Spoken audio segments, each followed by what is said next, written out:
Entre o final do ano passado e o começo deste ano, o Piauí registrou dezenas de denúncias e prisões relacionadas a abuso sexual infantil. Vamos conversar agora com a delegada Rosa Chade para saber mais detalhes sobre o assunto. E quem traz todas as informações é a Cíntia Moura. Os casos estão cada vez mais comuns. Notícias de abuso sexual infantil são destaques nos jornais, portais e os números são cada vez mais assustadores. Segundo o Anuário Brasileiro de Segurança Pública de 2022, o país registrou em torno de 130 denúncias de abuso sexual contra crianças e adolescentes por dia. 70% das vítimas eram meninas. E um dado tão preocupante quanto esse foi divulgado pelo Instituto Brasileiro de Geografia e Estatística, o IBGE.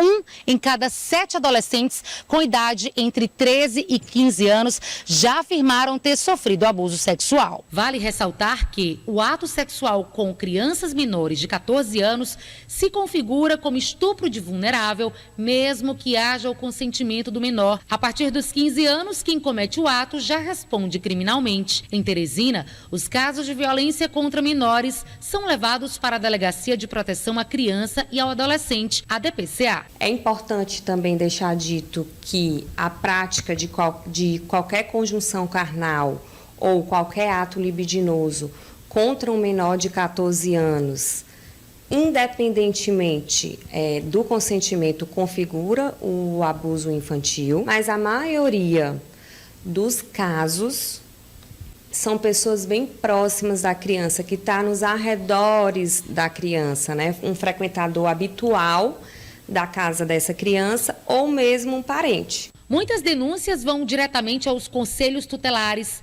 a maioria vindo do anonimato. Só no primeiro semestre do ano passado, 91 casos de abuso contra crianças e adolescentes chegaram aos conselhos. Houve um aumento de 30% em relação ao ano anterior. As pessoas estão se sentindo mais incentivadas a denunciar os casos envolvendo abuso sexual, bem como outros tipos de violação contra criança e adolescente, e nós vemos isso de forma bastante positiva, porque é resultado que as campanhas que têm sido feitas no intuito de conscientizar a população a denunciar esses casos estão surtindo esse efeito. O maior alerta vem sempre dos sinais. Especialistas dizem que as vítimas sempre manifestam alguma reação, seja física ou emocional. A maioria dos crimes dessa natureza acontece dentro dos lares das próprias vítimas. Não se portem com omissão. Por quê? Porque o próprio artigo 18 do Estatuto da Criança e do Adolescente afirma que é dever de todos. E eu acredito que isso é de fundamental importância para que essa criança que já é vítima de tal violação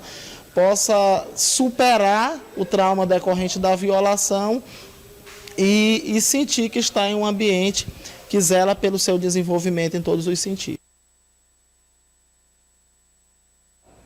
Isso revela o seguinte,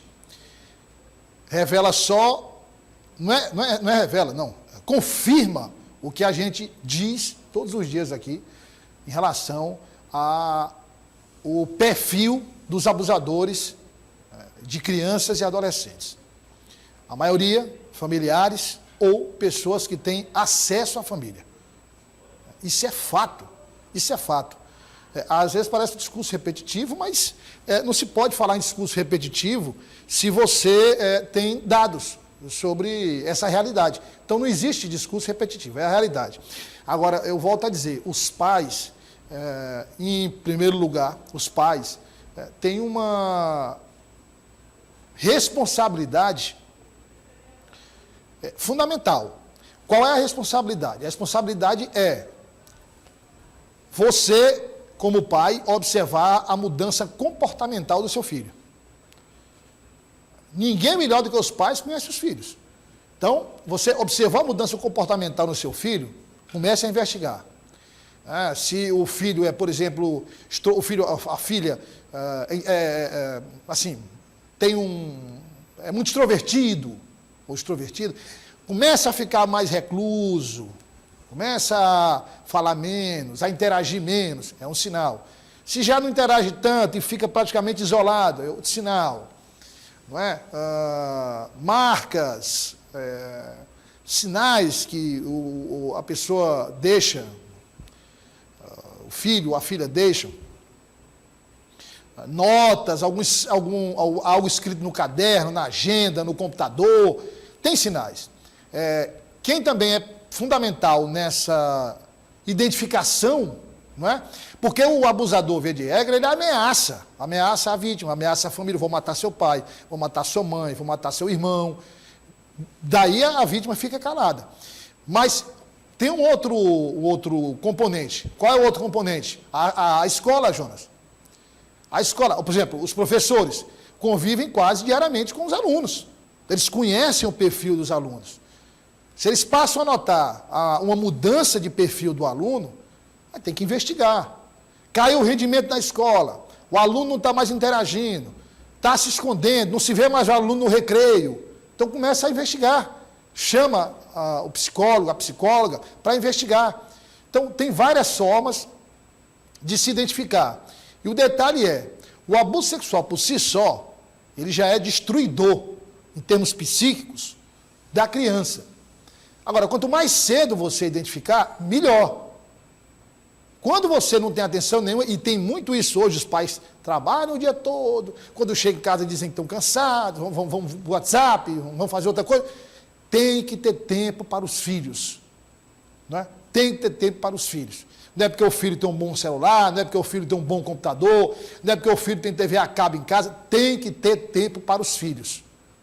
Porque se você não ensina a vida, aquela frase que todo mundo conhece, a vida para os seus filhos, é a vida que vai ensinar os seus filhos. E aí, a vida normalmente ensina de uma forma dura, de uma forma muito dramática. É a realidade.